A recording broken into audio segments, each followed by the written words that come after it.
Bonsoir à tous. Alors, on est très content de vous accueillir ce soir avec l'AIH pour vous présenter un nouveau webinaire qui porte cette fois-ci sur le thème de l'infectiologie en hématologie.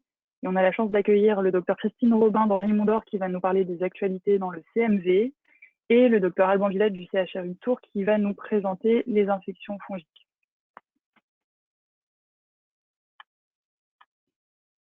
Donc voici le programme. Première partie, c'est Christine Robin qui va tout d'abord intervenir sur les CMV et dans un deuxième temps, Alban Villette sur les tests fongiques en hématologie.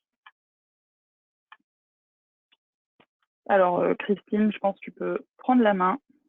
Voilà. Ça y est, j'ai mis mon PowerPoint. Normalement, il faut appuyer sur montrer son écran et ce sera bon. Alors, attends, ah oui, montrer mon écran. Voilà, c'est bon, on voit le PowerPoint. C'est bon? Ok. Ouais. Bonjour à tous. Donc, je vais vous parler ce soir donc, des actualités sur le CMV dans les allogreffes de cellules souches hématopoïétiques. Donc, juste pour vous resituer brièvement que le CMV est un herpès virus. C'est un virus à ADN double brin qui est une capside icosaédrique et qui, en fait, une fois qu'on a été infecté, reste à l'état latent dans le corps ou probablement dans les cellules souches médulaires de la lignée myéloïde.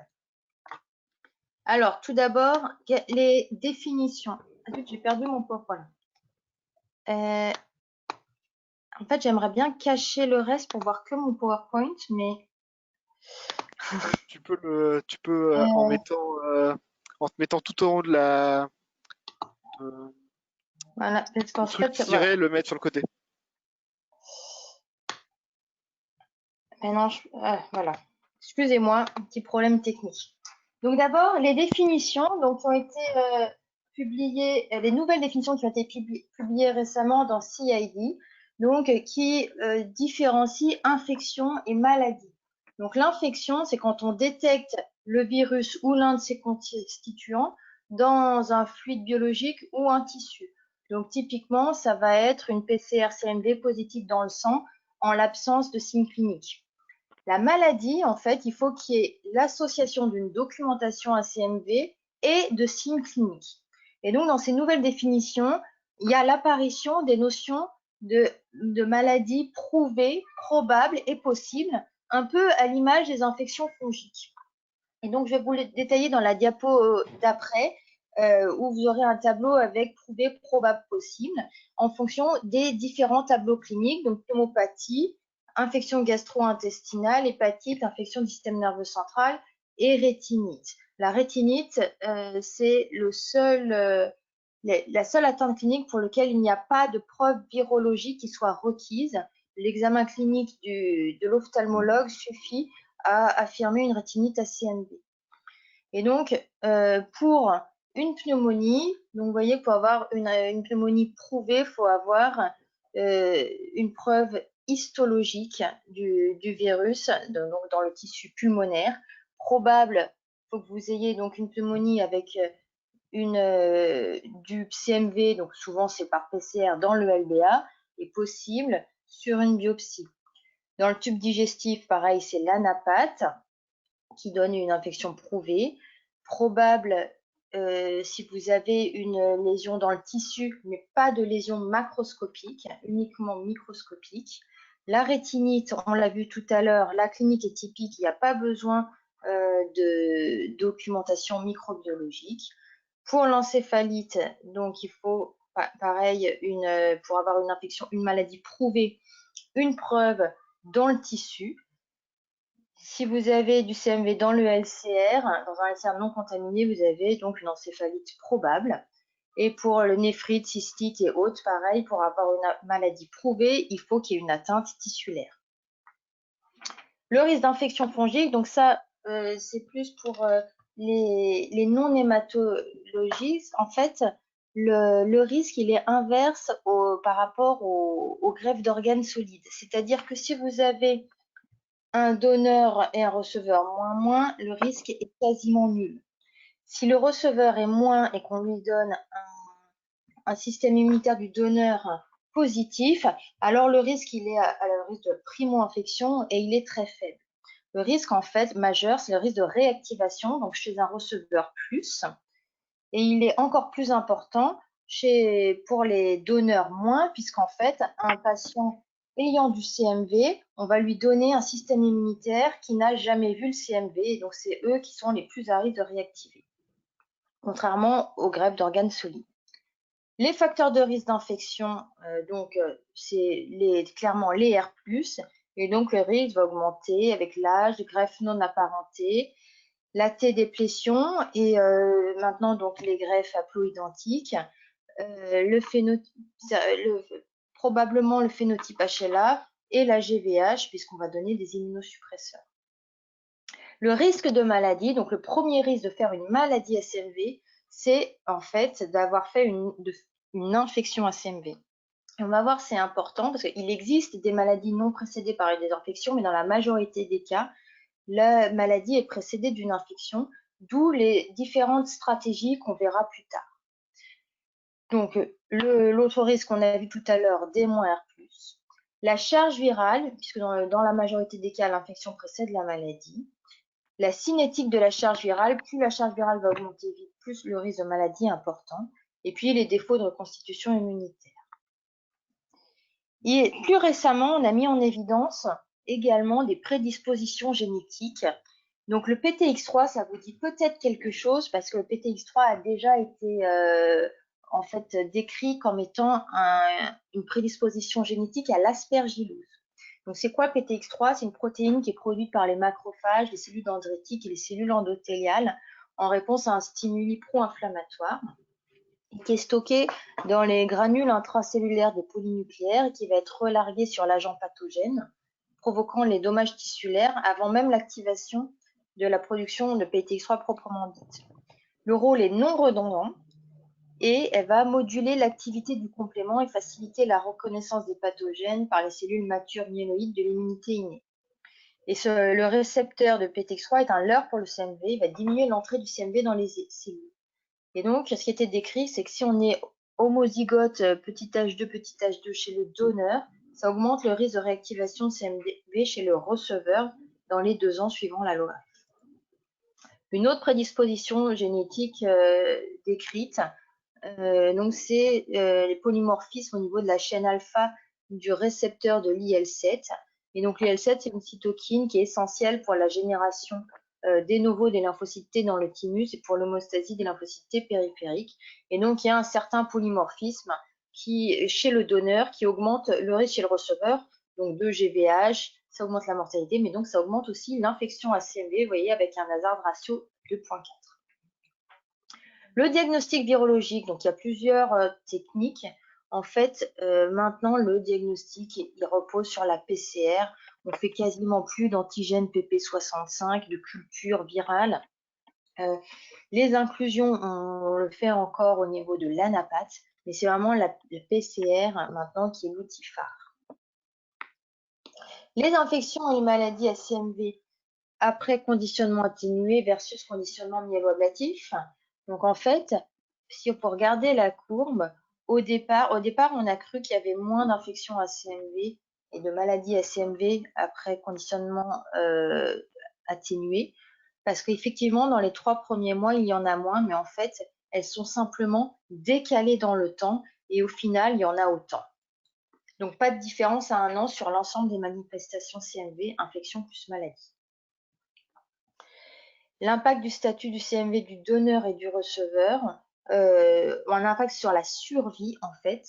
Vous voyez que les receveurs plus ont, par rapport au D-1-, une survie moins importante. Si le receveur est CMV+, alors la sérologie du donneur a un impact uniquement dans les greffes phénoidentiques, la courbe de droite, mais pas dans les greffes génoidentiques, courbe de gauche. Et si le receveur est CMV-, c'est la même chose. La sérologie du donneur influence le pronostic uniquement dans les greffes phénoidentiques, courbe de droite, mais pas dans les greffes génoidentiques. Donc, dans les greffes phénoidentiques, il y a un intérêt à choisir le donneur aussi en fonction de la sérologie CMV.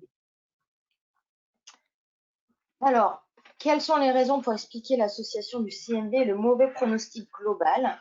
En fait, le CMV a plusieurs effets. Donc, il y a les effets directs du CMV, c'est-à-dire la maladie à CMV, puisque l'infection à CMV en tant que telle n'est pas grave. Ce qui est grave, c'est la maladie à CMV. Il existe également des effets indirects du CMV. Il y a une relation, on sait, entre CMV et infection bactérienne, CMV et infection fongique, sepsis, et CMV et maladie du greffon contre l'hôte.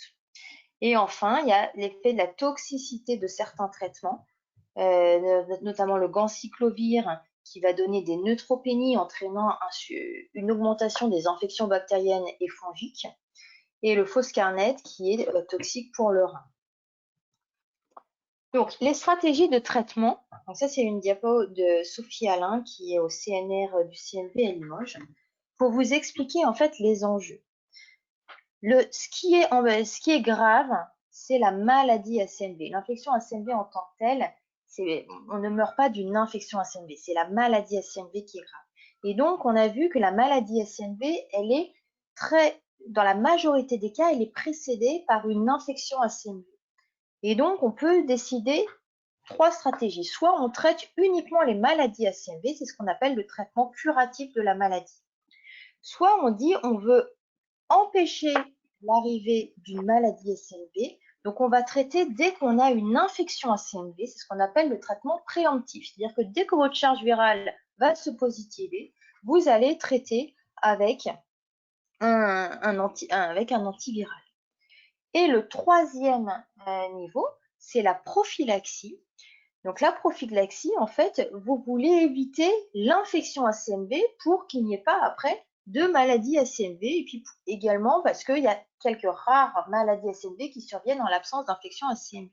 Et donc ça, c'est la prophylaxie, donc vous traitez avant même que la PCR ne se positive.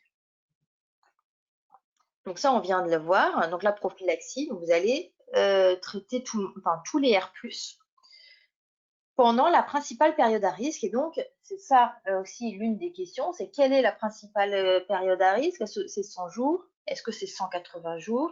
Est-ce que c'est plus, notamment si le patient a une GVH? Le traitement préemptif, donc vous allez prévenir la maladie en traitant précocement l'infection sur un marqueur biologique. Donc, l'intérêt, c'est que vous allez traiter moins longtemps. Et donc, pour un traitement préemptif, vous pouvez vous permettre d'avoir un traitement un peu plus toxique que pour un traitement prophylactique. Est-ce que donner 3 mois de traitement, vous ne pouvez pas donner 3 mois d'un traitement toxique. Donc, quelles sont les études randomisées dans la prophylaxie du CMV? Donc, rapidement, ça, ce sont des études plus anciennes. Et après, on s'attardera sur l'étude plus récente sur le thermovir. Donc, initialement, on n'avait pas grand-chose. Initialement, on avait le ganciclovir et le foscavir. Donc, le ganciclovir, il y a eu 2 études randomisées, ganciclovir versus placebo. Et le problème, c'est que, en fait, effectivement, ça marchait, on diminuait le nombre d'infections, mais il y avait un nombre de neutropénies tel qu'il n'y avait pas de différence sur la survie dans la première étude. Et dans la deuxième étude, en fait, il y avait même une augmentation du risque d'infection bactérienne et fongique. Et donc, finalement, la toxicité hématologique sur la lignée en fait, des polynucléaires contrebalançait complètement l'efficacité du ganciclovir. Il y a eu une étude un début d'étude sur le foscavir, mais c'est tellement toxique qu'ils n'ont jamais pu faire complètement une étude randomisée versus placebo. C'est tellement toxique sur le rein qu'on ne pouvait pas le donner en prophylaxie. Une étude sur le maribavir, donc en prophylaxie, publiée donc en 2011, maribavir versus placebo pendant 12 semaines. Et en fait, le problème, c'est que ça a été un échec. Il n'y avait pas de différence sur la maladie à CMV, vous voyez 4 versus 5%, ni sur les infections à CMV diagnostiquées par PCR. Et enfin, le brincidofovir. Le brincidofovir, c'est en fait la prodrogue du cidofovir. Et donc, étude randomisée pendant 14 semaines. Et également un échec du critère de jugement principal, puisque c'était le taux d'infection à CMV à 24 semaines. Et vous voyez que c'est 51 versus 52%. avec plus d'effets secondaires dans le brincidofovir, 16% versus 10%, principalement une toxicité gastro-intestinale. Alors après, il y a eu plusieurs discussions sur cette étude. Est-ce que en fait la toxicité gastro-intestinale, est-ce que c'était réellement de la toxicité ou est-ce que c'était que dans le bras brincidofovir finalement il y avait plus de GVH digestive et donc finalement on sait que la GVH digestive c'est quand même un facteur de risque majeur de CNV. Donc est-ce que les patients du bras brincidofovir étaient finalement peut-être plus graves? En tout cas, cette étude a été un échec et donc le brincidofovir ne peut pas être donné en prophylaxie. Toujours avant l'ère du létermovir, donc une étude pour comparer la prophylaxie stratégie préemptive ou prophylactique par valganciclovir après J100. Donc étude randomisée en double aveugle, valganciclovir versus placebo, avec un critère de jugement principal composite, donc qui était à la fois décès, maladie CMV ou autre infection invasive, puisqu'on a vu que le ganciclovir augmente la neutropénie et les infections autres. Et vous voyez qu'il n'y avait pas de supériorité de la prophylaxie par valganciclovir versus le traitement préemptif, avec au niveau du critère de jugement principal 20 versus 21%. Donc jusque-là, avant le létermovir, toutes les études de prophylaxie étaient un échec. Donc là, on va s'attarder un peu plus sur cette étude, l'étude létermovir, donc qui a été publiée dans le New England. Donc les 495 patients randomisés, donc létermovir versus placebo. Donc le létermovir est débuté entre J0 et J28 et jusqu'à J100. Et le critère de jugement principal, c'est le nombre d'infections à la semaine 24.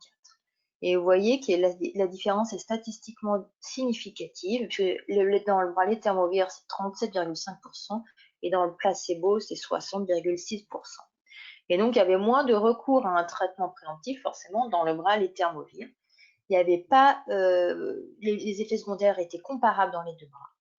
Et si vous regardez la mortalité à la semaine 24, elle était inférieure dans le bras létermovir, avec une différence significative. En revanche, cette différence de mortalité n'était plus significative à la semaine 48. Vous voyez, 20,9 versus 25,5 avec un petit p à 0,12. Donc, ça, c'est la courbe qui montre l'incidence cumulée des infections cliniquement significatives. Donc, ce qu'ils appelaient cliniquement significative, ça veut dire que l'investigateur avait jugé utile de traiter cette infection. Et donc, vous voyez que la différence, le létermovir donné jusqu'à J100 diminue significativement les infections à CMV cliniquement significatif jusqu'à la semaine 24. L'incidence cumulative de la mortalité toute cause, donc la survie globale à 24 semaines. Donc à 24 semaines, vous voyez que la différence est significative, c'est ce qu'on a vu tout à l'heure. En revanche, à la semaine 48 à gauche, c'est le A. En fait, la différence n'est plus significative à la semaine 48. Bon, on va passer vite sur les autres, parce que c'est les sous. Et donc, la prochaine étude qui va commencer en France et qui a déjà commencé dans d'autres pays du monde, on a vu que, en fait, dans les greffes myélo-ablatives, effectivement, le risque, il est principalement dans les 3 premiers mois, mais que ce risque, il peut perdurer à 6 mois, par exemple, dans les greffes avec conditionnement d'intensité réduite, ou alors s'il y a une GVH. Et donc, il y a une étude qui va commencer pour, en fait, la poursuite de la prophylaxie par létermovir de J100 à J180 chez les patients à haut risque. Il y a d'autres prophylaxies qui ont été étudiées. Donc, il y a un vaccin qui avait commencé à être mis en place, mais l'étude a été un échec. Donc, c'est 514 allogreffés. Et donc, critère de jugement principal, c'est la mortalité et les maladies CMV à 1 an. Et donc, c'était clairement un échec. Donc, ce vaccin ne sera jamais développé. Et donc, il y a d'autres études en cours. Donc, une étude de phase 2 sur un nouveau vaccin enfin sur une autre étude de phase 2 sur encore un autre vaccin. Donc, vous voyez qu'il y a encore plusieurs vaccins qui sont en cours de développement dans le CMV. Donc, quelles sont les recommandations pour la prophylaxie? Donc, la prophylaxie, donc en A1, le létermovir. Et vous voyez que donc des grades, donc pour le Foscarnet, c'est carrément un D, donc D, ça veut dire contre. Le ganciclovir, un C, c'est très bas niveau de preuve. Et donc l'aciclovir, ça ne marche pas. Et donc, il y avait le valaciclovir, un B1, parce que il y avait une vieille étude qui avait montré qu'à forte dose, le valaciclovir pouvait peut-être avoir un mini intérêt. Mais donc, dans ce cas-là, il faut absolument associer une stratégie préventive. Prophylaxie par immunoglobuline polyvalente, ça ne marche pas, donc c'est un D. Qu'elle soit polyvalente ou spécifique anti-CMV, ça ne marche pas. Et donc, les études en cours, donc, pour le maribavir, donc, est publié dans le New England l'année dernière. Donc, c'est l'étude maribavir versus valganciclovir. Donc, il y avait 3 doses à l'essai. Et donc, les effets étaient comparables entre le maribavir et le valganciclovir avec moins d'effets secondaires sous maribavir. Pas de diminution du nombre de patients avec une PCR-CMV à 3 semaines. Et une étude de phase 2 pour le CMV résistant ou réfractaire, 120 patients randomisés, 3 doses, donc 67% négatifs leur PCR AS6 et la récurrence chez 25 patients avec une acquisition de résistance pour 13 patients. Donc là, on n'est plus dans la prophylaxie, hein, là, on est dans le traitement préemptif, donc avec une nouvelle drogue donc à l'étude en première ligne ou chez les patients résistants ou réfractaires. Donc, pour l'instant, ce qui est recommandé en traitement préemptif, donc c'est le ganciclovir ou le Foscarnet avec en fait un niveau de preuve égal. Et donc, en fait, on va choisir l'une ou l'autre des drogues en fonction de la toxicité à laquelle on consent, c'est-à-dire est-ce qu'on préfère chez ce patient une toxicité hématologique ou est-ce qu'on préfère une toxicité rénale. Les dosages peuvent aider. C'est vrai que c'est pas fait forcément régulièrement, mais donc sachez qu'on peut doser le ganciclovir et le valganciclovir et que ça peut aider notamment dans les cas difficiles où on prélève les patients qui vont avoir en gros plutôt dans les cas difficiles.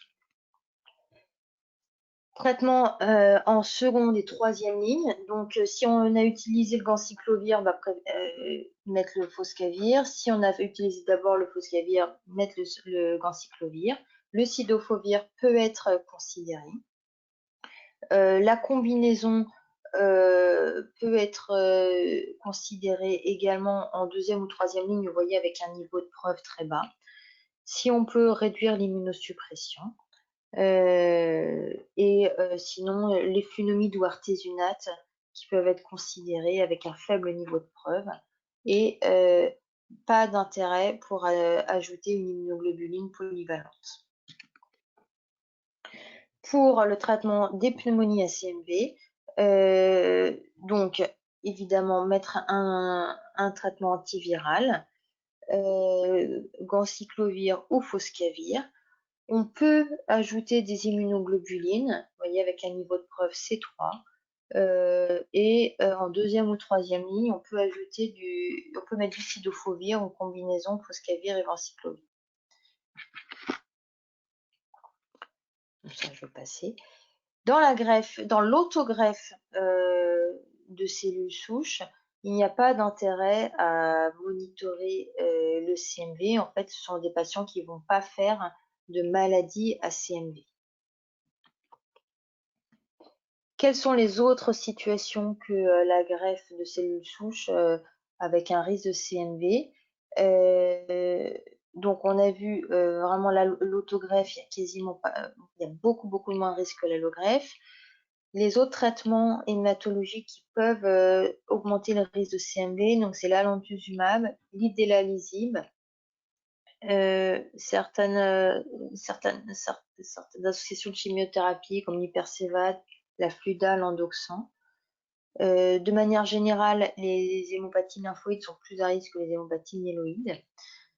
Le dasatinib, ça a été décrit avec le dasatinib, la bendamustine et pas de risque spécifique finalement avec le brentuximab.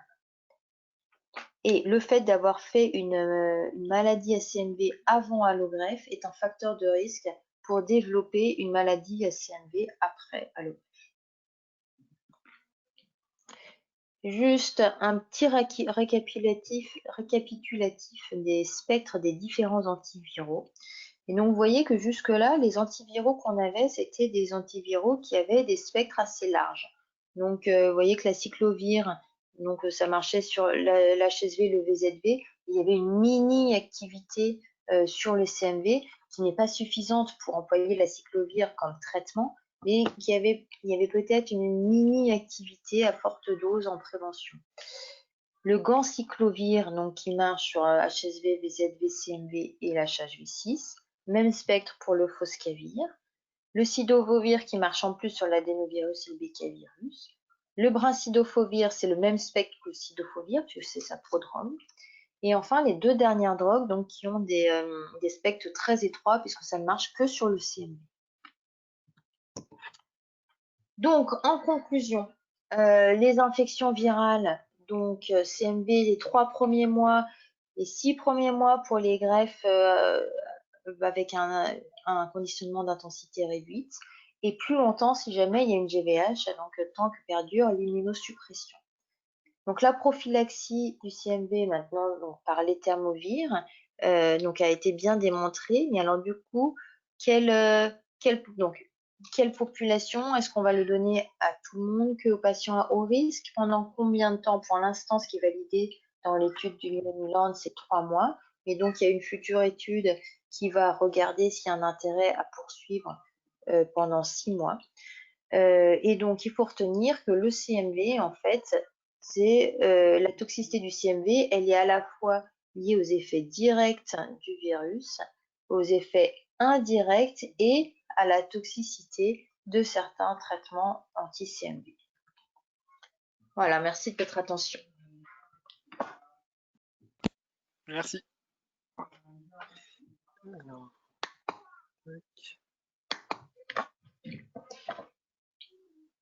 oh, j'entends pas Natacha, je vois c'est là. Merci beaucoup Christine pour ce topo vraiment très complet. On a quelques si on peut laisser. Je disais merci beaucoup Christine pour ce topo vraiment très complet. Je vais afficher maintenant les questions qui ont été posées. Alors, première question, est-ce qu'une PCR positive en post-allogreffe doit entraîner un bilan d'extension systématique? Et le fond d'œil, par exemple, quelle est sa place? Alors, si vous faites un screening régulier, c'est-à-dire une fois par semaine de la PCR-CMV, non, il n'y a pas d'intérêt en l'absence de signes cliniques de faire systématiquement un fond d'œil. En fait, justement, c'est ce qu'on appelle la stratégie préemptive, c'est-à-dire qu'une semaine avant, votre PCR-CMV était négative. Donc, en fait, le risque de maladie, il est extrêmement faible. Donc, si vous faites régulièrement votre PCR-CMV, en l'absence de signes cliniques, évidemment, n'ont pas d'intérêt à faire un bilan d'extension systématique. En revanche, si vous avez oublié de faire, si vous avez loupé 1 ou 2 points de PCR, alors là, la question est différente. Mais donc, la stratégie préemptive, c'est justement l'intérêt, c'est d'arriver avant la maladie. C'est vous screener très régulièrement. Donc, en fait, typiquement, c'est une fois par semaine, votre PCR, et dès qu'elle se positive, en fait, alors le seuil n'est pas consensuel. Je ne sais pas s'il va y avoir des questions sur le seuil. Non, bah, j'en profite pour y répondre alors. Il n'y a, oui, ça, j'ai pas abordé cette question. Le seuil de début de traitement n'est pas consensuel et a soigneusement été évité dans les recommandations de l'ESIL, puisqu'il n'y a pas de consensus. Donc, nous, ce qu'on fait dans le service, c'est qu'on faisait 1000 copies, donc ça correspond à, maintenant, parlant UI, donc c'est 750. Donc, vous voyez, c'est des seuils qui sont bas par rapport, s'il y a des infectiologues dans l'auditoire, par rapport au seuil de traitement dans les greffes d'organes solides. Donc, ce sont des seuils qui sont très bas, mais le seuil n'est pas consensuel. Et donc, comme on traite effectivement pour des charges virales qui sont extrêmement basses, en fait, il n'y a pas d'intérêt à faire un bilan d'extension systématique. Alors, des anciennes publications proposent des IGIV en traitement de la pneumonie. Est-ce toujours d'actualité? Vous avez vu les recommandations. Du coup, effectivement, dans la pneumonie, ils proposent avec un grade C2 ou 3 d'ajouter des immunoglobulines dans les pneumonies à CMV, effectivement. Est-ce que le letermovir est donné à tous les patients donneurs ou receveurs CMV+? Il est donné uniquement aux receveurs CMV+, quel que soit le statut du donneur. Et du coup, l'étude, c'était uniquement pour les R+. Donc, on a vu que les D-R- avaient un risque qui était quasi nul. Alors, ça peut toujours arriver qu'ils fassent une primo-infection, hein, mais bon, le risque est quasi nul. Le risque existe mais très faible pour les D+, R-. En fait, il faudrait que le donneur ait eu une virémie au moment du don et donc que le receveur fasse une primo-infection avec le greffon. Et donc, ce risque, il existe, mais il est extrêmement faible. Après, l'autre risque, c'est que ce receveur il fasse une primo-infection parce qu'il rencontre quelqu'un où il a un enfant en bas âge ou il rencontre quelqu'un qui excrète du CMV. Mais le risque est très faible. Donc, les thermovires uniquement pour les R+. Ok. Alors, j'ai deux autres questions qui se sont rajoutées, hein, qui viennent d'arriver. Donc, la première question, c'est est-ce qu'il y a des données sur le letermovir en traitement préemptif ou curatif? Alors non, il y a une étude en cours aux États-Unis en traitement préemptif, effectivement, mais dont on n'a pas encore les résultats. Et pour l'instant, en fait, les quelques case reports qui existent sont très décevants. En fait, le problème du letermovir, c'est qu'il y a ce qu'on appelle une barrière génétique importante, c'est-à-dire qu'en fait, le risque d'apparition de résistance est très important. Et donc, en fait, si vous avez une charge virale élevée, le problème est le risque est que, en fait, l'apparition très rapide d'une résistance. C'est un peu comme les fluoroquinolones pour les bactéries. L'arrivée des résistances est très rapide. Bah, pour les thermovires, c'est pareil. Et alors, en plus, on n'a aucune idée de la dose qu'il faudrait, parce que pourquoi aussi ce traitement a finalement peu d'effets secondaires, c'est aussi parce que là, on n'a pris que dans l'étude, il fallait commencer le letermovir uniquement si la PCR-CMV était indétectable. On ne pouvait même pas avoir une charge virale légèrement positive. C'était vraiment une charge virale indétectable. Et donc, la dose choisie est une dose qui n'est pas très importante, qui suffit pour la prophylaxie, mais du coup, quelle est la dose qu'il faudrait mettre pour un traitement curatif ou préemptif? Probablement pas la même. En tout cas, on n'en sait rien pour l'instant. Donc, il y a une étude en cours aux États-Unis, mais pour l'instant, on n'a pas de données. Et donc, pour l'instant, les données sont décevantes en préventif ou en curatif. Et donc, il ne faut pas le faire. Et il y avait une deuxième question. Écoutez, merci pour... Et la deuxième question, c'est est-ce qu'il faut maintenir une prophylaxie par valacyclovir avec le letermovir? Oui, il faut, parce que valacyclovir, hein, c'est ça que tu as dit? Zélitrex, valacyclovir. Oui, c'est ça. Oui, il faut, parce que la prophylaxie par valacyclovir, c'est pour prévenir l'HSV et le VZV. Et le letermovir ne marche pas sur l'HSV et le VZV. Donc, quand on fait un traitement préemptif avec du ganciclovir ou du foscavir, effectivement, on suspend le valacyclovir parce que ça marche sur l'HSV et le VZV. Mais on a vu là dans le tableau récapitulatif des spectres, le letermovir ne marche pas sur l'HSV et le VZV. Donc, il faut poursuivre le valacyclovir en prophylaxie de l'HSV et du VZV. Parfait. Eh ben, merci encore une fois, Christine, pour les réponses à ces questions. On va donc passer maintenant à la suite du programme et donc au topo d'Alban Villatte sur les tests fongiques en hématologie.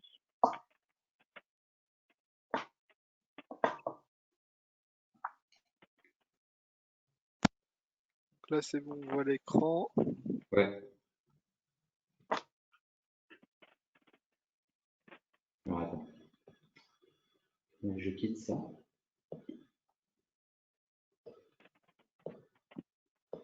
Voilà.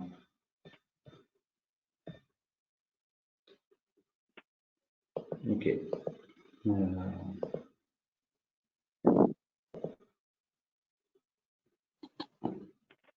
Oula, qu'est-ce qui se passe? Là, c'est bon. Calme-toi, voilà, c'est bon. Ok. Donc là, j'ai lancé l'appli Socrative aussi. Je pense que tu avais envoyé un mail pour que J'avais envoyé les. le lien. Donc, je rappelle pour Ouais. les gens, c'est sur le site Socrative, la room Vilat, pour pouvoir répondre aux questions en même temps. Très original hein, comme dénomination. Donc voilà, ben moi je me présente, je suis Edmond Vilat, un jeune PH au CHRU de Tours. Bon, alors j'ai pas, disons que ma présence ici pour ce topo, ça a été le fait que je me suis formé à l'allogreffe à l'hôpital Saint-Louis il y a quelques années de ça. Et en fait, j'ai la délicate mission de reprendre cette activité au CHRU de Tours. Malheureusement, cette activité avait périclité depuis quelques années. Et en fait, ça a été plutôt l'occasion de remettre un petit peu tout à plat de toutes nos stratégies de traitement, notamment concernant les infections et particulièrement justement pour l'utilisation des tests fongiques. Donc, ça a été un peu l'occasion de pouvoir vous présenter ça aujourd'hui. Et si je commence par l'application Socrative, c'est que, en fait, je voulais commencer par quelques situations cliniques qui sont des situations du quotidien. Hop.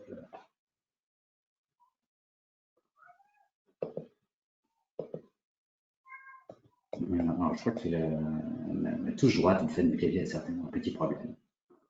Bon, on verra ça.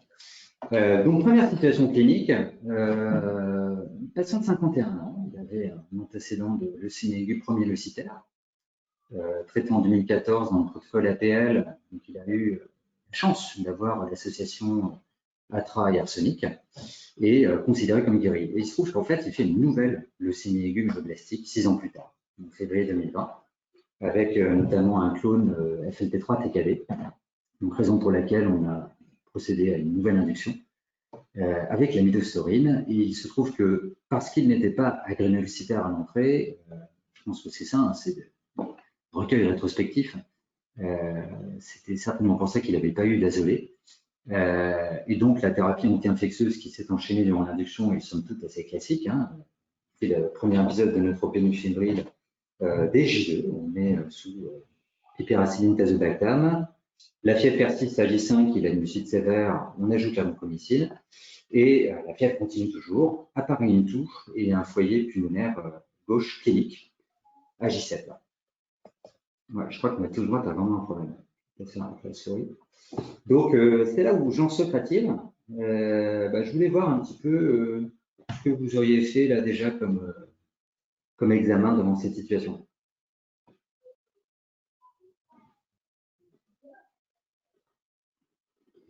Sachant que là, on n'a pas, je dirais forcément des bonnes ou des mauvaises réponses. C'est bon, les réponses que je valide, c'est un peu ce qu'on avait demandé.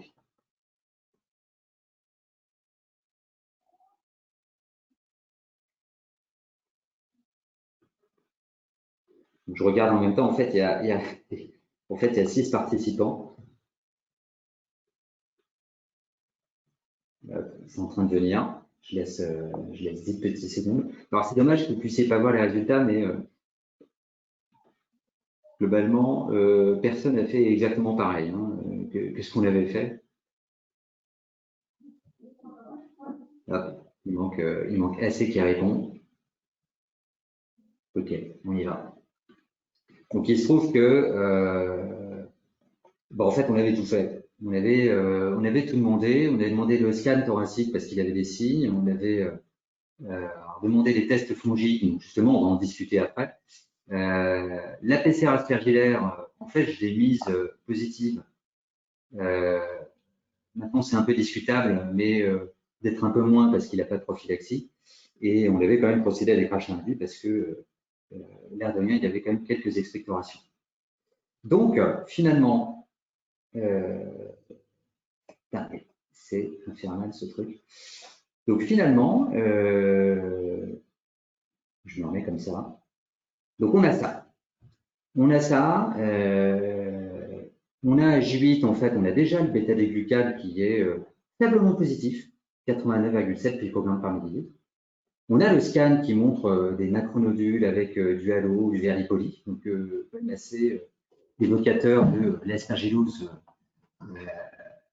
possible, voire probable.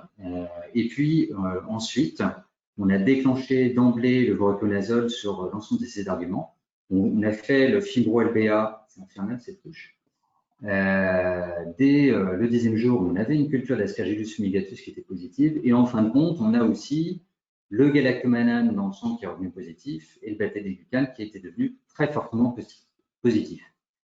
Me demandez pas pourquoi, je sais pas trop pourquoi on avait fait un scanner à J15. En tout cas, les lésions ont persisté, voire à certains endroits se sont un peu accentuées.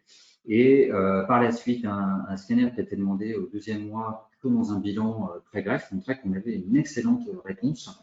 Et on peut déjà voir en fait sur la cinétique des marqueurs fongiques qu'on avait déjà une prévision de bonne réponse parce qu'on avait une cinétique de décroissance qui était plutôt correcte. C'est-à-dire qu'en 15 jours de temps, on a vraiment l'ensemble des tests fongiques qui diminuaient assez bien. Donc ça prédisait finalement d'une bonne réponse sur l'aspergillose. Et ça, on va en discuter justement un petit peu après. La deuxième situation, on revient. C'est une patiente de 46 ans, pancytopénie, antécédent de cancer du sein, il y a 5 ans auparavant. Et bien évidemment, elle fait la leucémie gloméruloblastique secondaire avec une monosomie du 7. Elle n'avait pas de marqueur de lésion moléculaire. Donc une induction classique en août 2019 dans le BIG. Et le premier épisode fébrile apparaît assez tardivement à J9. Toujours la leucite sévère, forcément on ajoute les glycopeptides. Et la fièvre persiste à J15. Elle est vraiment très bien tolérée, il n'y a aucune défaillance. Et on avait le screening, alors c'est notre choix à tour. Hein. On fait un screening préférentiel avec le bêta-glucane. Et jusque-là, en fin de compte, c'était négatif. Donc, là, pareil, pour ceux qui ont la chance de participer, donc on a assez Clara, PE Simon, Sophie Legrand, Thomas Chalopin et Z. Donc, allez-y.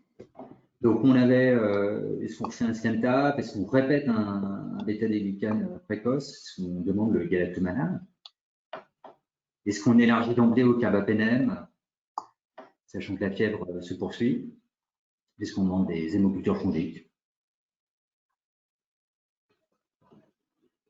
Donc là, j'ai deux répondants.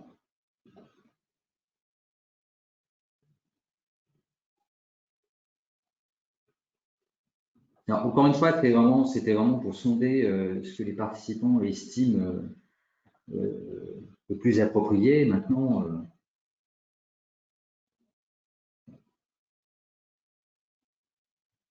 ok, donc j'en ai 4 sur 6. On a 50%, on va dire, d'accord avec ce que j'avais répondu, en tout cas avec ce qu'on avait fait à l'époque. Ok, nickel. Donc, franchement, voilà, ok. Donc, on avait refait le scan TAP, bien sûr, parce que là, il faut rechercher, vraiment, il faut documenter en fait l'épisode infectieux. On avait décidé de répéter en fait un test bêta-glucane, demander le galactomannan, demander les hémocultures fongiques, on en discutera aussi après, et bon, on n'a pas élargi au carbapenem parce que en fait, la fièvre est excellemment bien tolérée, vraiment aucun argument particulier pour ça. Pour la cinétique des tests fongiques, je vous l'ai montré au départ, vraiment, on a vraiment rien du tout. Et en fait, le premier signal, finalement, qui va peut-être contredire un petit peu ce que je vais vous raconter par la suite, c'est que on a vraiment le signal de l'hémoculture fongique qui va pousser à candidat de défense. Donc, dès J15, finalement, on commence la caspofongine, on retire le cathéter central. J17, on voit qu'on a déjà Frantigel-Malan qui commence à se positiver. Le galactomalan, là, il est négatif. Bêta-glucane devient très fortement positif. On fait tous les tests complémentaires, le fond d'œil, il n'y a rien, le coqueur, il n'y a rien. Le scan avec un temportal, regardez s'il n'y a pas de la candidose tissulaire, on n'a rien non plus. On a un doute quand même parce que il y avait des bilans hépatiques qui étaient quand même assez perturbés, l'échographie de contraste montrait qu'il y avait une candidose hépatospllénique. Et en définitive, vous voyez que là, on a une cinétique qui est complètement à part par rapport à la première situation. Là, on a vraiment toujours des tests qui sont fortement positifs et quels que soient finalement les temps de suivi, parce que la patiente va continuer ses consolidations et ça, c'est vraiment typique des candidoses profondes, des candidoses hépatospléniques. On a ces tests fongiques qui restent très, très, très longtemps positifs et qui même éventuellement peuvent avoir des réaccentuations, particulièrement dans les phases de sortie d'aplasie, lorsque vous allez avoir cette récupération immunitaire, on appelle ça le syndrome de restauration immunitaire, qui a été déjà très bien décrit chez les patients CID1 et qui là en fait est également décrit pour ces candidoses profondes, donc ce qui rend difficile d'évaluer par la cinétique des tests, d'évaluer l'efficacité du traitement. Alors, est-ce que, pour ça, c'est pour ça que j'ai mis ça, est-ce qu'il peut y avoir éventuellement un intérêt à faire un TEP scanner dans ces situations? Il y a vraiment rien de validé, il y a très très peu d'études avec le TEP scanner, mais ça peut avoir un intérêt. Et d'ailleurs, il y a un projet qui va se monter dans la région Grand Ouest pour y voir une évaluation prospective du TEP scanner, particulièrement un intérêt dans ces situations. Donc ça, c'est assez intéressant pour ça. Troisième situation, très d'actualité. Un patient de 63 ans, il a été allogreffé en phénoïdentique dans le cadre d'une LMC en phase accélérée, qui a pu avoir une réponse moléculaire en pré-greffe avec une association Vidaza et Polar. Ce patient, il avait fait une GVH aiguë corticorésistante qui a bien répondu au ruxolitinib, qu'il avait encore à cette période-là. Il avait fait quand même beaucoup de complications infectieuses aussi. Il se trouve qu'à 8 mois de la greffe, on est le 26 mars, on est en pleine pandémie de SARS-CoV-2. Le patient m'appelle, il est censé me voir en consultation, il me dit docteur, je tousse, j'ai de la fièvre et je respire quand même mal. Bon, donc j'ai déjà prévu de faire le scanner avant de le voir. Il a le scan à 13 h, je le vois à 14 h. Vous voyez que déjà sur le scan, en fait, on a finalement du verre dépoli dans les deux champs. C'est rien de spécifique, mais bon, vu le contexte, il y avait quand même une inquiétude. Donc, je suis assez curieux de voir, finalement, c'est que la troisième question, ce que vous auriez fait dans cette situation-là. Donc, on lui fait la PCR SARS-CoV-2, donc ça me semble peut-être évident, et on va hospitaliser dans les hématos, parce que c'est quand même assez grave. On va lui faire la PCR SMV. Bon, on parlait de maladie SMV. Il a déjà fait 2 réactivations au préalable, qui ont été très à distance de la greffe. Donc, bon, normalement, on est censé effectivement faire un screening.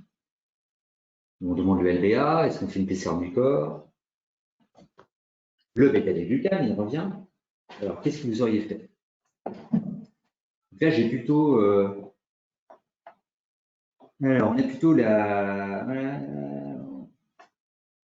attention, hein, vous avez plutôt été en majorité à faire la PCR SARS-CoV-2 et puis l'hospitaliser en hématologie directe. Et ben ouais, Thomas Chalopin, il m'envoie un SMS, il est interne à Tours, il dit ah merde, non, pas en hémato.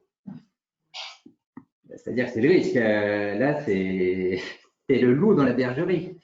On est dans une stratégie, il faut faire la forteresse. Il faut faire la stratégie de la forteresse, protéger le service, parce que sinon, là, c'est la cata, c'est l'hécatombe. C'est très compliqué. Hein. Très compliqué une situation. Donc, en fait, il y a Simon qui vient d'arriver, qui a répondu comme j'avais à peu près pensé le faire. Donc, effectivement, le patient, je ne l'ai pas hospitalisé en hémato. Je me suis dit, putain, merde, il a le Covid. J'avais tout le masque FFP2, enfin, le patient a vraiment énormément flippé. Et il se trouve que, et ça c'est vraiment du quotidien, hein, le bêta-glucane est hyper élevé, 197 picogrammes par millilitre. En fait, il est supérieur à 500 jusqu'à 48 heures plus tard. On lui fait le LBA, ben, voilà, il a du pneumocystis gyrodicée, c'est gagné. Et la PCR est également positive dans le LBA, et en fait, la PCR SARS-CoV-2 est négative. Donc, en fait, la mode d'histoire, c'est que je l'ai mis dans le service de médecine interne alors qu'il n'avait pas le Covid, et en fait, il avait une fichue pneumocystose. Et fin mot de l'histoire, il n'avait pas fait ses aérosols de pentacarbonate. Vous voyez, ça, c'est vraiment l'hématologie au quotidien. Je pense que c'est une belle illustration de tout ça. Ça vous illustre aussi que le bêta-D-glucane peut être finalement assez intéressant, alors que c'est un test qu'on utilise pour sa valeur prédictive négative.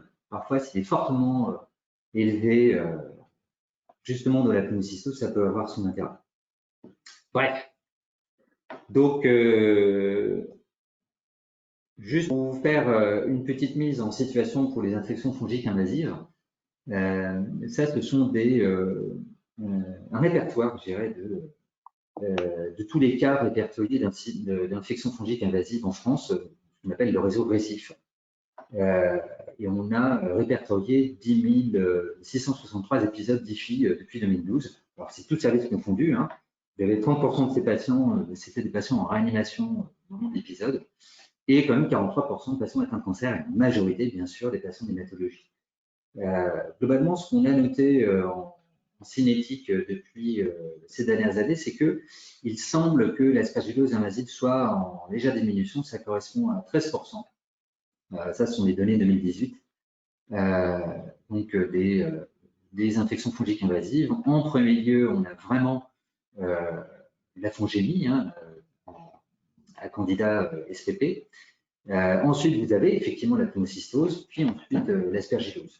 En termes de pronostic, ce qu'il y a de plus péjoratif, bien sûr, c'est d'avoir la fongémie et bien évidemment la mucormycose qui a un pronostic extrêmement bas. Je vous rappelle aussi, on parlait de classification diagnostique dans des infections fongiques aussi probables, prouvées, avec une similarité aussi de sémiologie et de nosologie dans le CMD. Ben là, effectivement, hein, ça vient de là.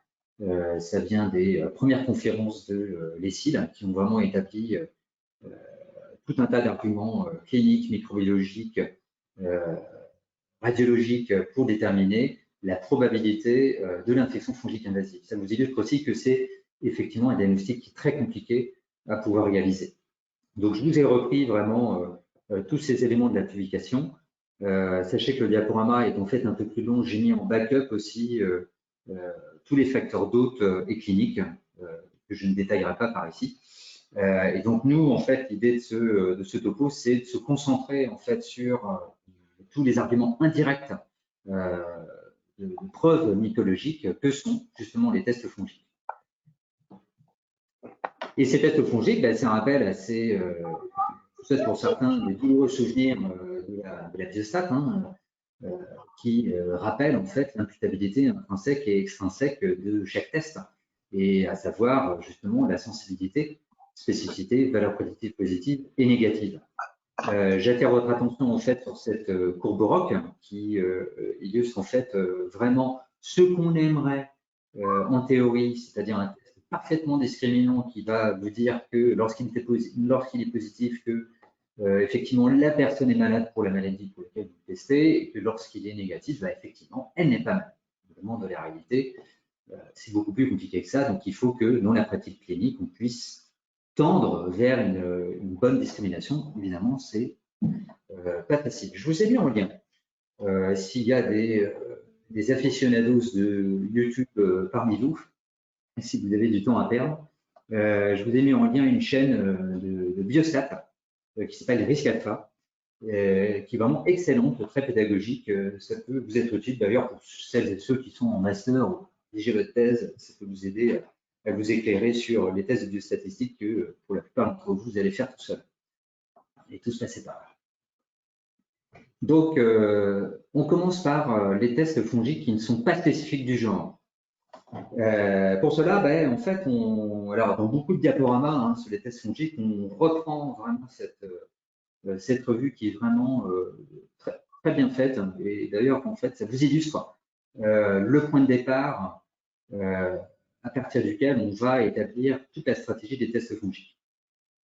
Cette revue en 2016, vous voyez, en fait, on a, ça nous brosse les différents types de parois des différentes espèces de champignons. Et en fait, vous allez voir que tous ces tests utilisés, on les voit, ce sont des constituants essentiels de la paroi de ces champignons-là. Le bêta-déglucane, qui est ici, le 1,3-bêta-déglucane, est vraiment très ubiquitaire. Il va être vraiment présent à la surface de beaucoup de champignons. Et on va avoir les particularités que j'exposerai par la suite entre les antigènes Mannan qui vont intéresser plutôt les levures à candida, le galactomannan qu'on va retrouver ici pour l'aspergillus, mais qu'on peut voir quelques traces aussi sur d'autres espèces, l'histoplasmose par exemple. Vous allez voir également les antigènes JXL, c'est du peroxydomannan, qui va être spécifique du cryptocoque. Donc, vraiment, tout ça, c'est très intéressant. Je vais me baser là-dessus pour partir sur l'ensemble de ces tests. Donc, commençons par le test non spécifique du genre. On commence par le 1,3-bêta-déglucane. Vous voyez clairement qu'il est ubiquitaire, présent sur la paroi de très nombreux champignons, donc que ce soit Candida ou Aspergillus. Alors, le test est assez compliqué. Hein. C'est un test en fait colorimétrique. C'est l'image que je vous ai mise deux diapos précédentes. On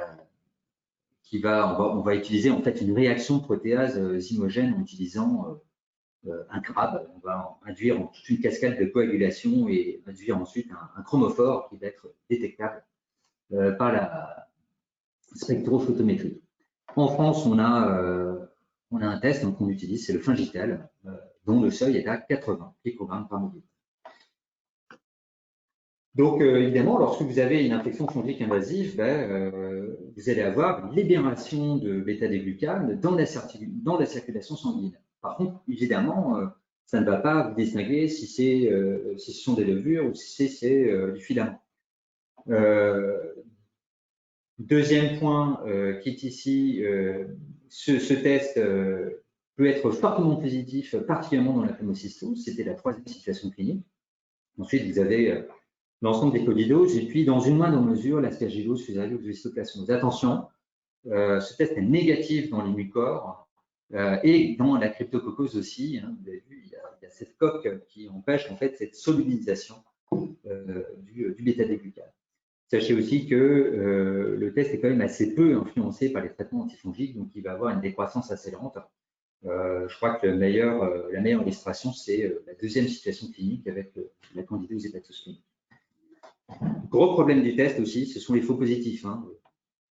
On s'était amusé une fois à doser le bêta-déglucane sur la fin d'un concentré d'albumine qu'on avait utilisé chez une patiente allogreffée qui avait un troisième secteur, elle avait fait une microangiopathie thrombotique, c'était la catastrophe, elle avait 15 grammes d'albumine, et effectivement, on avait vraiment du bêta-déglucane fortement positif après l'utilisation du concentré d'albumine. C'est vraiment une illustration, on a certains antibiotiques, les infections bactériennes sévères, les mycite sévères, donc c'est clairement pas toujours en tout cas, par la positivité du test qu'on va avoir une présomption diagnostique. Donc, je pars de la méta-analyse de l'ESIL3, donc une publication dans CID par la note. On avait dans cette publication 1771 patients, 414 épisodes d'IFI. Et globalement, la meilleure performance diagnostique du bêta-déglucane, c'était quand on faisait quand on avait 2 dosages successifs positifs. Et particulièrement, je crois que c'est vraiment le message, et dans d'autres études, c'était également, je dirais, la constante, c'est que ce test-là a vraiment une excellente valeur prédictive négative, quelle que soit l'incidence estimée d'infection fongique invasive, qui peut être variable selon les études. Globalement, c'est vraiment le message, valeur prédictive négative. Ça veut dire que si vous répétez le test au cours de votre screening et que le test est tout le temps négatif, ça veut dire que oui, le patient n'a pas d'infection fongique invasive. Voilà. Ce test a aussi une faible sensibilité, hein. C'est ce que je vous illustrais auparavant. Donc, clairement, il doit être construit dans la démarche diagnostique. Là, je ne vous parle pas de screening. Pour la démarche diagnostique, il faut que ce soit construit avec tout un tas d'autres éléments, à la fois la clinique, la radiologie, et puis également peut-être d'autres tests. Un point important parce que la prophylaxie pose problème hein, dans ces tests fongiques. Je vous rappellerai les recommandations finales des différentes sociétés savantes. Mais je vous avais listé 2 études intéressantes. La première, pour des patients d'hématologie admis en réanimation, ce qui est clair, c'est que le bêta-glucane garde sa valeur en tant que valeur prédictive négative, ce qui permet une désescalade des antifongiques lorsque vraiment le test est négatif au moins à 2 reprises, et que par contre, la mortalité était clairement beaucoup plus élevée, hein, jusqu'à 55% de mortalité hospitalière chez les patients qui avaient un test ou plusieurs qui étaient positifs, et chez des patients qui en plus avaient un traitement antifongique, soit parce que c'était un traitement curatif, qui a été déclenché peut-être au moment du transfert en réanimation, ou alors parce que ces patients-là avaient une prophylaxie, et notamment ça concerne évidemment tous les allogreffés. Donc dans cette situation-là, effectivement, la mortalité va être vraiment très élevée. Donc ça, c'est un point quand même assez intéressant. Le deuxième élément, là c'était sur beaucoup moins de patients, mais c'était des patients allogreffés qui avaient une prophylaxie fongique chez 70% d'entre eux. Là encore, le bêta-glucane peut avoir une valeur parce qu'il a toujours une bonne valeur prédictive négative. Et en revanche, question de sensibilité, c'est absolument médiocre. Deuxième élément, mais là qui est beaucoup moins standardisé, je vous en parle quand même, puisqu'on parlait des tests non spécifiques du genre. Certains centres peuvent proposer, on a notamment dans des interrogations diagnostiques, on peut solliciter le centre de Besançon. Il y a des PCR confongiques qui peuvent exister. Alors une en temps réel publiée en 2010 qui peut détecter 80 espèces hein, de champignons, que ce soit l'aspergillus, les candidats, des zygomycètes, donc ça veut vraiment un panel très large. Cela dit, c'est vraiment très peu standardisé, donc évidemment pas utilisé en routine. Ce qui est malgré tout intéressant, ça c'était une étude chez les patients pédiatriques, c'est que la combinaison d'une PCR confongique avec également du galactomannan, puisqu'on craint bien évidemment l'aspergillose invasive, on va avoir une performance diagnostique qui là peut être assez intéressante. Chez les patients pédiatriques, les études sur les tests fongiques sont venues assez tard. Ce sont des résultats qui sont assez intéressants, mais encore une fois, on ne peut pas l'utiliser en routine. Pour les tests spécifiques du genre, concernant le candidat, je reprends toujours ma paroi. Donc, on va utiliser dans cette situation les antigènes Mannan et également, on va regarder dans l'immunité du patient s'il y a des anticorps anti-Mannan. Donc, on va utiliser préférentiellement faire une association des deux. Alors, par exemple, la tour, nous n'avons que l'antigène Mannan. On n'a pas encore mis en place les anticorps anti-Mannan. Donc, de la même façon que le bêta-glucane, hein, vous allez avoir ces antigènes Mannan qui vont circuler dans le sang sous forme de complexe humain, et même à de très faibles concentrations. Et donc ça, on peut vraiment le détecter avec un test ELISA. Alors, il y avait des interrogations en fait de savoir s'il y avait des problèmes chez les immunodéprimés pour pouvoir détecter cette solubilisation. Et des études un peu plus récentes ont montré qu'a priori, on pouvait quand même utiliser ces tests chez les immunodéprimés. Pareil, finalement, c'était la même année. Hein, les CIL3 a évidemment fait d'importantes publications sur les tests fongiques. Je vous ai repris la méta-analyse de l'ICIL3 qui colligeait 14 études, donc 453 patients.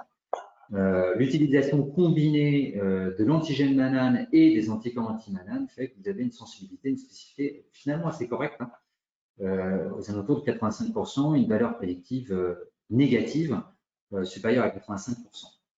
Globalement, la sensibilité était meilleure pour les espèces de candidats albicans, glabrata et tropicalis.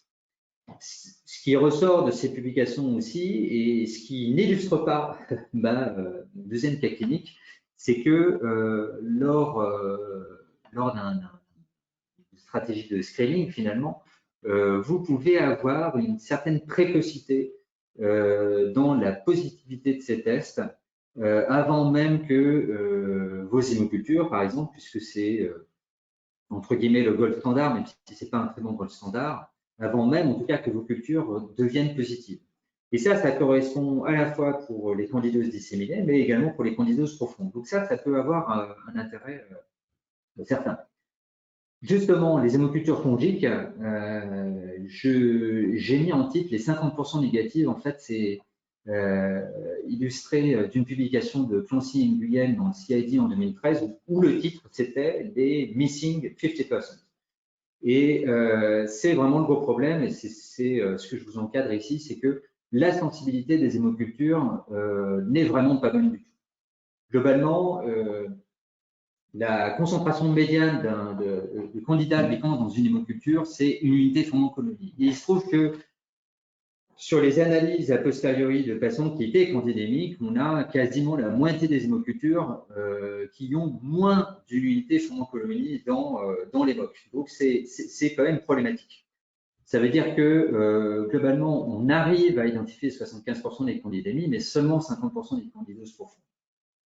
Donc, les hémocultures fongiques, les hémocultures, de manière générale, sont assez compliquées. Hein. C'est pour ça que les tests fongiques ont vraiment leur intérêt. Et en fait, j'ai fait le lapsus, je vous ai parlé d'hémocultures fongiques. Effectivement, il existe des hémocultures fongiques spécifiques, avec un temps de culture qui va être vraiment dédié. Il semble que, associé à la fois des hémocultures aérobie et anaérobie avec les hémocultures spéciales fongiques, ça peut vous améliorer la sensibilité de détection de la candidémie. Alors ça, c'était une étude, hein, c'était que sur 173 patients, hein, mais ça veut dire en gros qu'il peut y avoir un intérêt à utiliser aussi en combiné des hémocultures spéciales fongiques avec des hémocultures plutôt standards. Maintenant, certains centres n'utilisent pas d'hémocultures fongiques sous l'argument que déjà la performance n'est pas excellente et en plus si en gros candidémie il doit y avoir une paire d'hémocultures classique peut la détecter. La PCR, pareil, finalement les PCR ont assez peu de recommandations parce qu'il y a peu de standardisation, c'est ça un petit peu la problématique, mais globalement on a bien sûr une supériorité diagnostique par rapport au bêta des glucanes, hein, comme c'est marqué dans cette étude. C'est positif plus précocement. On a la possibilité de faire des PCR quantitatifs, ça veut dire que vous pouvez faire un suivi aussi de l'efficacité de votre traitement. Bon, c'est pas encore dans des stratégies de routine. Concernant l'aspergillus, je continue. Au niveau de ma paroi, on va avoir les antigènes galactomannan, qui vont être assez spécifiques de l'aspergillus. Donc, pareil, ça peut être détecté par test ELISA, donc que ce soit dans le plasma, le sérum, également dans le lavage de l'alvéolaire, et puis aussi dans le LCR. Je vous ai repris la méta-analyse de Pfeiffer dans CID aussi en 2006. Globalement aussi des sensibilités spécificités qui sont plutôt bonnes pour ce test. Il faut savoir que le galactomannan va être libéré au cours de la phase invasive de l'aspergillose. Et c'est particulièrement intéressant chez les patients d'hématologie parce que globalement, c'est chez ces patients-là qu'il va y avoir l'aspergillose invasive et c'est là, dans ces cas-là, où effectivement le test va avoir son importance par rapport, je pense, à d'autres patients de carte d'organes solides en illustration. Le cutoff qui a été déterminé dans le sérum, c'est à 0,5 et dans le LBA, ça va être à 1. Il faut 2 prélèvements successifs, c'est-à-dire supérieurs à 0,5 ou une seule fois à 0,7 pour qu'on ait une forte probabilité d'aspergillose invasive. Les recommandations que je vous répète à la fin, c'est de tester 2 fois par semaine les patients en risque, c'est-à-dire induction de glycémie aiguë et les patients allogreffés.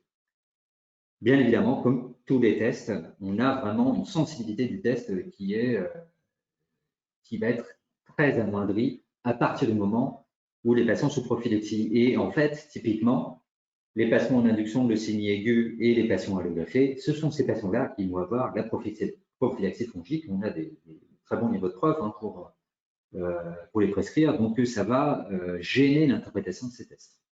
Les faux positifs sont très nombreux.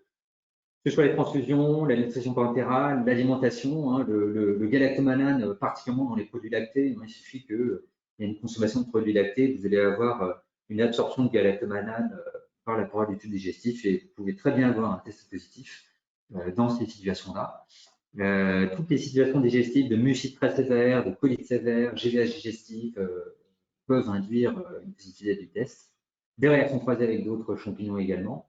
Et historiquement, avec les bêta-lactamines, parce que justement, la préparation d'antibiotiques en MM qui va utiliser du pénicillium pouvait rendre positif le test de galactomanane. Alors, il se trouve que les lots actuels rendent moins de positivité du galactomanane.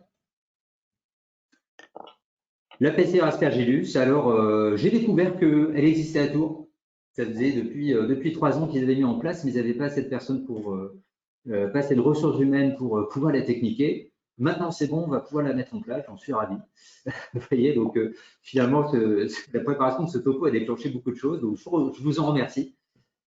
Donc la PCR, elle va avoir des performances diagnostiques qui vont être vraiment très bonnes. De plus, un seul test négatif permettrait d'exclure l'aspergillose invasive, alors que 2 tests positifs peuvent prouver l'aspergillose invasive. Et encore une fois, effectivement, combiner les tests, il y a clairement un intérêt. Donc là, dans une stratégie de screening, vous associez la PCR et vous associez le galactomanane, vous allez nettement améliorer votre sensibilité, votre spécificité. Encore une fois, tout ça, ce sont des études qui ne rendent pas encore compte je dirais, de recommandations de routine, en sachant que tout a été chamboulé depuis qu'on fait des prophylaxies.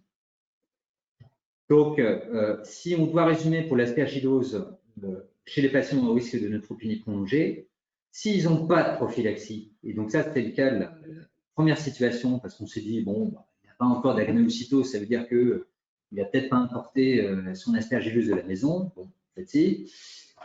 Vous faites le screening galactomanane et ou bêta-glucane 2 fois par semaine. Si vous avez le seuil dans le sérum supérieur à 0,7 ou supérieur à 0,5 2 fois, voire même que vous avez combiné avec une PCR positive, vous déclenchez le scan thoracique et si vous avez des lésions évocatrices, vous faites le fibro-LBA. À ce moment-là, on va faire les tests dans le lavage bronchial-alvéolaire qui peuvent déclencher en même temps le traitement. Chez les patients sous prophylaxie, eh bien, en fait, le screening n'est pas recommandé. N'est pas recommandé parce que vous allez avoir une sensibilité absolument médiocre. Donc, il faut que le point de départ, ce soit par la suspicion clinique.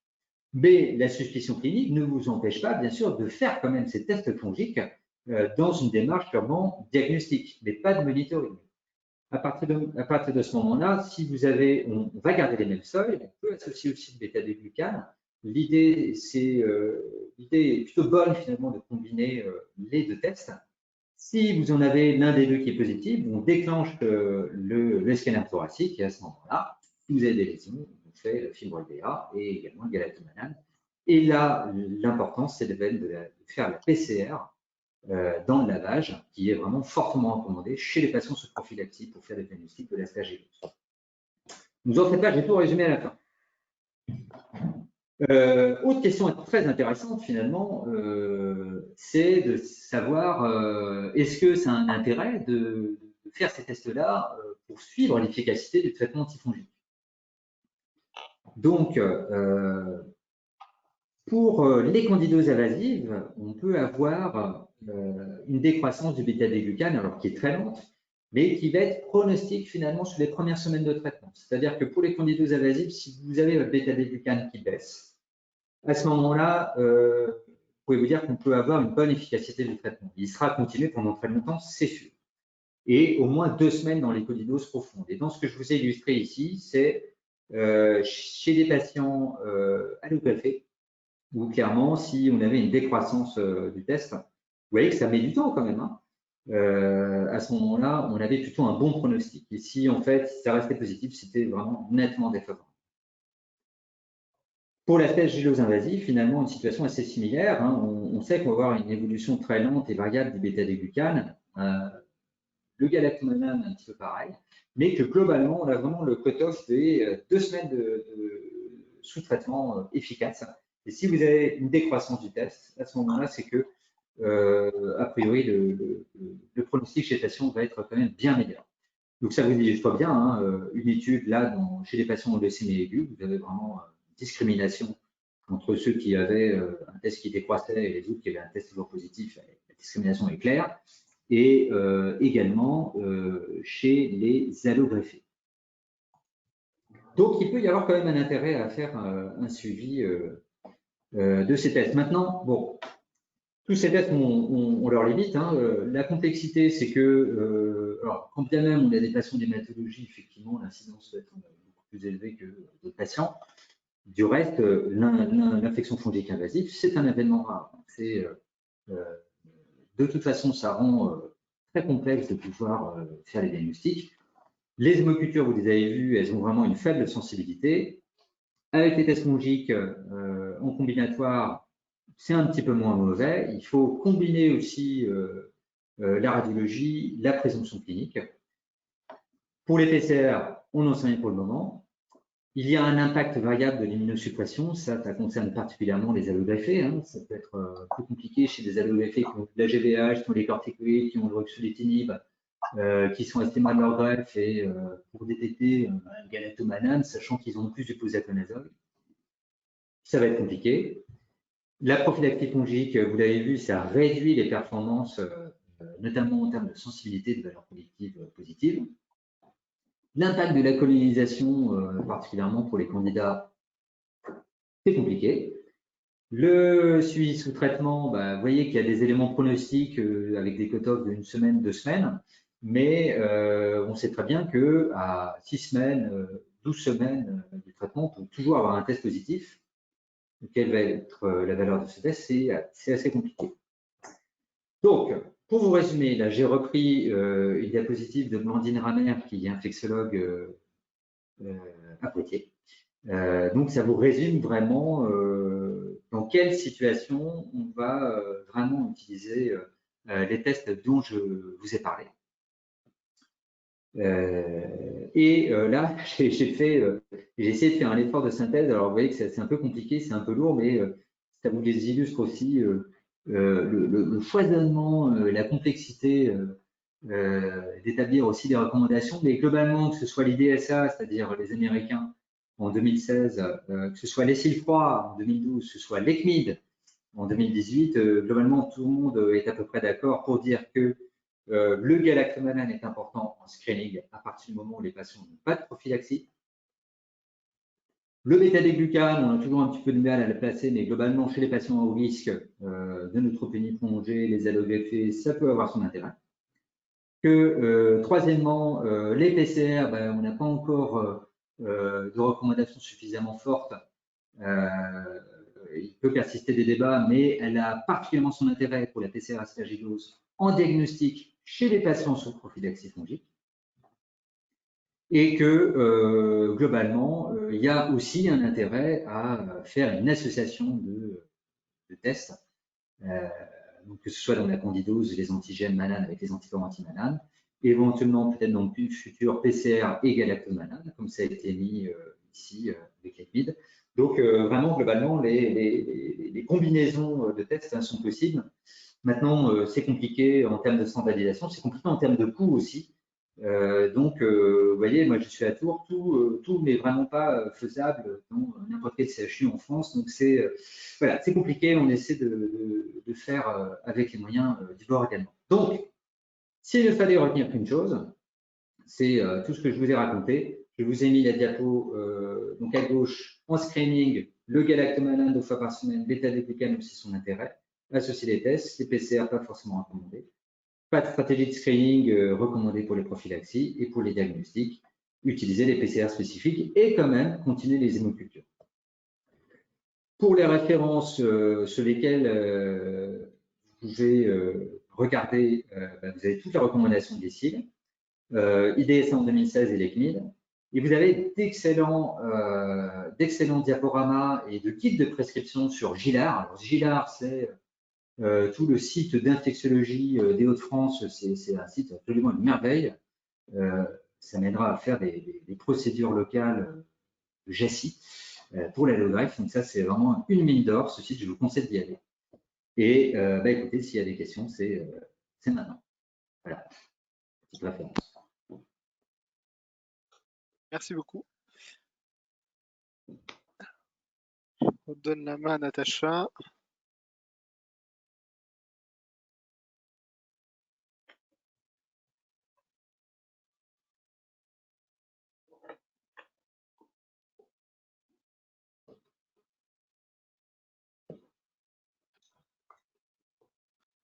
Alors.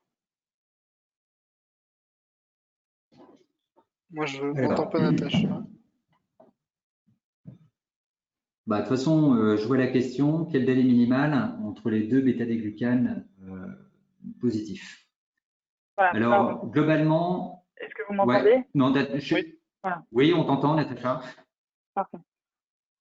Voilà, donc je disais simplement, il y avait d'autres questions, mais auxquelles tu as répondu finalement très peu de temps après qu'elles soient posées dans ton topo. Donc celle qui reste, c'est celle-ci, c'est quel est le délai minimal entre deux tests de bêta-glucane positifs. D'accord. Je peux en fait illustrer notre stratégie à tour parce qu'on a vraiment mis en premier lieu le bêta-glucane parce qu'il y a ce côté très ubiquitaire et à partir du moment où on a un test positif, le laboratoire déclenche tous les autres tests antigène banane et le galactomanane. Donc, notre stratégie, en gros, c'est de dire qu'à partir du moment où on a un premier test positif, on va redemander le prochain 48 à 72 heures après. Je crois que le message, c'est ça. Maintenant, c'est vrai qu'en screening, dans les études, vous allez avoir entre 1 et 2 fois par semaine. Alors que le galactomanane, c'est clairement indiqué, c'est 2 fois par semaine. C'est une forte recommandation, c'est à 1, il n'y a pas vraiment de tergiversation. C'est vrai que ce qui nous avait plutôt motivé à Tours à faire le bêta-glucane, c'est qu'on s'est rendu compte qu'on avait une incidence d'aspergillose qui était extrêmement faible. Je vous montre dans des études, hein, on a dans les études, on peut avoir des taux à 8, 9, 10%. Nous, c'est vrai que je crois qu'on était même pas à 4% ou 5%. Donc, c'est vrai qu'on a plutôt mis le bêta-glucane en premier. Maintenant, je ne sais pas, hein, je sais pas si on va changer un peu la stratégie, mais voilà. En tout cas, délai minimal, je pense que c'est 48-72 heures. Et que proposer si pertinence d'un bêta-glucane? Voilà. Attends, alors, que proposer si pertinence d'un bêta-glucane, d'accord, ok, bithérapie, changement de traitement. Et bien ça, c'est hyper compliqué aussi. Et à chaque fois que j'appelle notre infectiologue de référence, je sais que j'en ai pour 1 heure de démonstration sur les études qui disent ceci, les études qui disent cela. Je pense que ça dépend, ça dépend aussi de l'infection finalement. Parce que si on va être dans une candidose disséminée, finalement le bêta-glucane, on va se dire que s'il persiste, alors admettons en fait il va se stabiliser. Là effectivement peut se discuter éventuellement de pas forcément la bithérapie, mais à la limite d'élargir le spectre. Alors, l'idéal aussi, c'est d'avoir aussi la documentation du candidat et de demander l'ensemble des CAMI, mais bon, logiquement, après, tu peux avoir aussi des délais de réponse qui peuvent être un petit peu tardifs, surtout sous les candidoses profondes. Donc, ça, c'est pas facile. Admettons le bêta-glucane, je sais pas, moi, il est positif parce que c'est une pneumocystose. Ben là, effectivement, ça peut être par exemple d'augmenter la dose. Maintenant, le Bactrim, on met souvent vraiment des très très fortes doses, donc logiquement, on est censé voir une amélioration assez rapide. Si c'est de l'aspergillose, parce que le bêta-glucane peut être positif aussi, finalement, soit on ne pensait pas à l'aspergillose au départ, et en fait le scan il ne te montre pas, et en fait tu n'as pas de culture d'aspergillus, même pas dans le LBA, à ce moment-là, c'est peut-être switcher au voriconazole. Et si en fait tu étais déjà sur voriconazole, peut se discuter de mettre à ce moment-là l'ambisome, je pense, parce que tu peux avoir des aspergillus qui sont des aspergillus cereus, par exemple, certains aspergillus qui peuvent avoir des résistances aux azolés classiques. à ce moment-là. Mais globalement, pour moi, la bithérapie, honnêtement, à part dans la situation de la mucormycose, où effectivement, on va avoir plutôt tendance, en plus de se poser la question d'une chirurgie, à mettre une bithérapie, honnêtement, les bithérapies fongiques, c'est pour moi assez peu utilisé. Et en tout cas, en termes de niveau de preuve, c'est très compliqué. Ça va être des études rétrospectives, c'est très difficile. Là, clairement, sur ces questions-là, en tout cas, ça va être une discussion avec l'équipe d'infectiologie locale de votre centre. Et la discussion, elle va être ardue. Je ne sais pas si j'ai bien répondu à la question, mais la complexité des situations rend compte que c'est difficile de faire une réponse claire, quoi. Ouais. Bon. Ok, en tout cas, merci beaucoup Alban pour ce très beau topo. On va donc conclure la soirée en remerciant tout d'abord nos partenaires qui nous soutiennent toujours dans nos actions et sans qui on ne pourrait pas mener des soirées comme celle de ce soir. Et puis, un petit rappel pour ceux qui ne sont pas encore au courant, a priori vous l'êtes tous, c'est que les journées de l'AIH, malgré les conditions qu'on a connues ces derniers mois, vont avoir lieu. Elles auront lieu le week-end du 25 et 27 septembre. Et cette année, ça se fera à Nice. Donc, surtout, pensez bien à vous inscrire. Les inscriptions sont lancées depuis déjà un petit moment. Donc, ne ratez pas votre place et puis inscrivez-vous. On sera ravis de vous y voir. Voilà. Donc, merci à Christine et à Alban encore une fois de votre participation. Et puis, on se retrouve bientôt pour nos prochains webinaires. Avec grand plaisir, en tout cas. Merci. Merci beaucoup. Merci. Au revoir. Merci. Bonne Merci. soirée. Au revoir.